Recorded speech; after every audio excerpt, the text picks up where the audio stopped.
Après 3 jours d'échange entre les différents experts, en présentiel, tout comme en visioconférence, la deuxième conférence scientifique internationale sur le changement climatique a pris fin sur une note de satisfaction générale. Ces assises ont été sanctionnées par plusieurs recommandations formulées par les participants.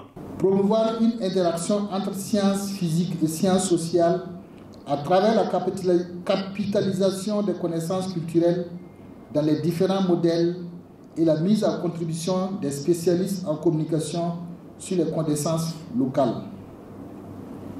Développer des canaux adaptés de diffusion des informations climatiques aux communautés de base.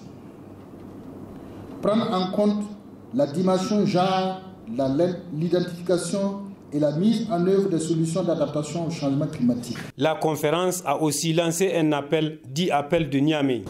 Appelons à soutenir le processus d'opérationnalisation de la Commission climat pour la région Sahel, dont le mandat est de mener au profit de la région la diplomatie climatique, le plaidoyer, la mobilisation des ressources financières.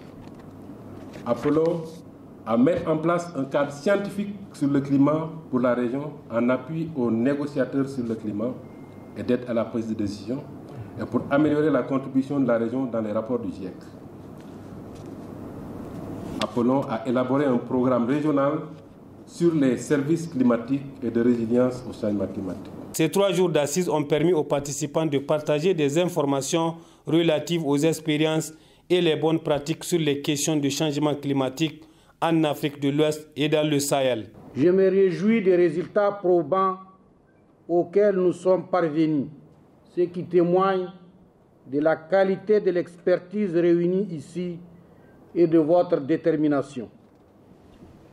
Je note également avec beaucoup de satisfaction l'engagement de chacun de nous à soutenir et rendre encore plus visibles et lisibles les actions entreprises dans le cadre de l'adaptation aux effets du réchauffement climatique et son atténuation au Sahel et en Afrique de l'Ouest. La conférence a adopté des motions de remerciement à l'endroit des autorités nigériennes, des partenaires techniques et financiers et des universités et institutions de recherche.